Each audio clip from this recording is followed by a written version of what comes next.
All right, West Virginia fans, we are about 3 weeks away until the opening kickoff. Before we get there, I wanted to highlight the top opposing players that West Virginia is going to see this season. And I'm doing that based on NCAA 26 ratings. I think it's a good way to give the fans something to expect as far as the top players that are going to be coming to Morgantown and where we're going to be traveling to this year. So I think it'll be insightful. Before we start the list, if you're a Mountaineer fan, please remember to like and subscribe to the show, share it with a friend, and let's grow Jersey Ear. With that being said, let's get into this list. So in order to get on this list, you had to be at least a 91 overall. That was kind of the cutoff. And there's 11 guys here that we're going to talk about that I think will be helpful for the season. So let's get into it. So let's start off this list with Arizona State receiver Jordyn Tyson coming in at a 94 overall. He's the third-ranked wide receiver in the game. He actually started his career off of Colorado, and he was a four-star coming out of high school. Put up ridiculous numbers last year. 75 catches for over 1,000 yards, 10 touchdowns, and 14 yards per catch. Those are insane numbers. Really dynamic wide receiver. Probably the best wide receiver in the conference. Go check out his highlights on YouTube. He's definitely a good player. Look for like Michael Coates Jr. to be matched up on him when we play them later in the season. So Jordyn Tyson starts off our list at a 94 overall. Up next, we have Spencer Fanu. This guy is the highest ranked right tackle in the game at a 94 overall. He's a projected top 10 NFL draft pick by Mel Kiper Jr. Allowed only 2 sacks last year and 406 pass block attempts. So this guy can protect the quarterback. Utah's offensive line is probably the best in the conference. Their left tackle is very good too. So second on the list is Spencer Fanu from Utah. Again, probably going to be a top 10 NFL draft pick. Up next, we have Kyle Lewis. Unfortunately, there's 2 Pitt guys on this list, but this guy is a very good player. He's tied for the highest rating at right outside linebacker in the game. Last year, he had a really big game against West Virginia, 13 tackles, 5 solos, so he was all over the field. And then the year before, he had 3 tackles versus West Virginia in 2023. Last year, had 45 tackles, and he had 7 sacks, so he can get after the quarterback, and then 4 interceptions. So he makes his presence known in a lot of different ways. And those 45, that's actually solo tackles. So he probably even had more than that. So really, really nice player for Pitt. Have to give credit where credit is due, even though we don't like Pitt. Next up, we have David Bailey. He is ranked second at left end in the game. So second highest rating, just behind TJ Parker from Clemson, who's an absolute beast. This guy came over from Stanford. So Texas Tech, it's been well documented. They've spent a lot of money in the transfer portal this offseason, and this guy was definitely one of them. You can see his stats at Stanford, 14 and a half career sacks and 7 last year. So each year this guy is getting better, which is kind of scary. He was the 12th overall player in the portal. Those edge rushers are definitely a high commodity, and he was the 3rd ranked edge in the portal. So this guy is going to be tough. But our offensive line has a lot of question marks, so hopefully they can figure that out. Maybe a guy like Tykees Crawford can lock him up, or Nick Cray, but this guy is going to be a force to be reckoned with in the Big 12 this season, so you have to pay attention to him. Up next, we have Bud Clark, a free safety, second highest rating at safety in the game. We didn't play TCU last year, but we played them the year before. Only had 1 tackle, 1 pass deflection in that game. He was a 4-star coming out of high school. Racked up 44 solo tackles last year, 1 forced fumble, 3 interceptions, and 3 pass deflections. So a guy that can cause turnovers, right? Caused 4 last year, which is a good number. So Bud Clark's a good player. NCAA has him as a coverage specialist. So 92 overall, Bud Clark. Up next, we have Tanner Kozel.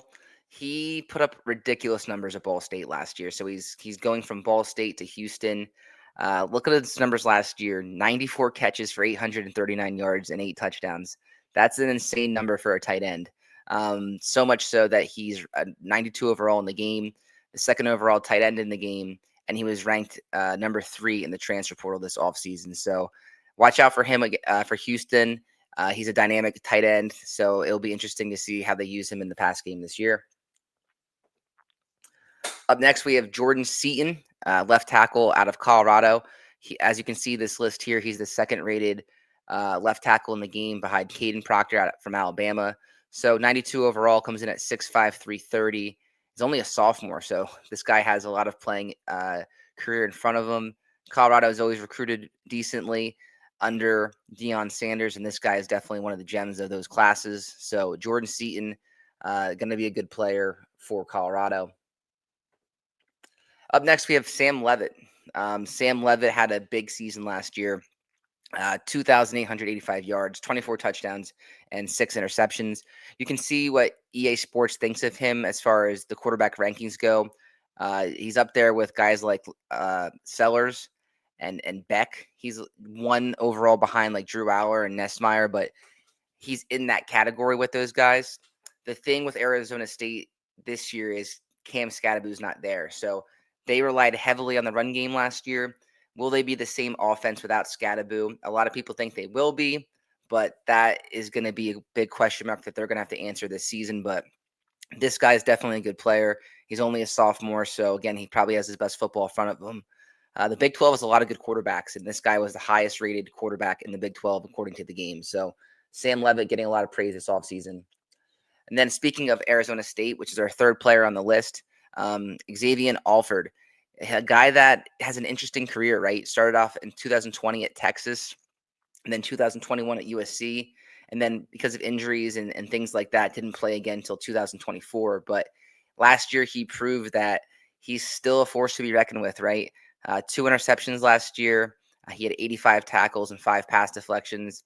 If you look at his career, 5 total interceptions. He was a third-rated strong safety in the game.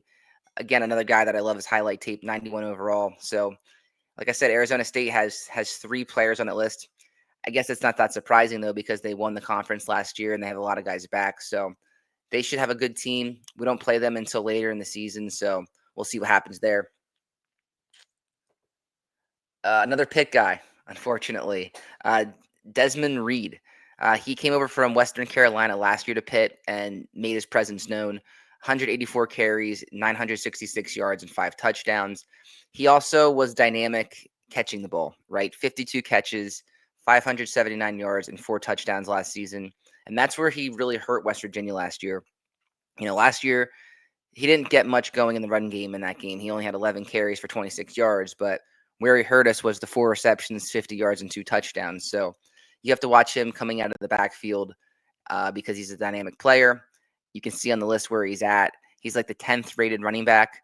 There's some good ones with Love and the 2 Penn State guys and Hughes and things like that. But he's right there with those guys according to this game. So he's going to be Pitt's dynamic playmaker that we're going to definitely talk about as we get into the Pitt preview in a few weeks, because that game is coming up quickly and it's lingering and it's going to be a big one.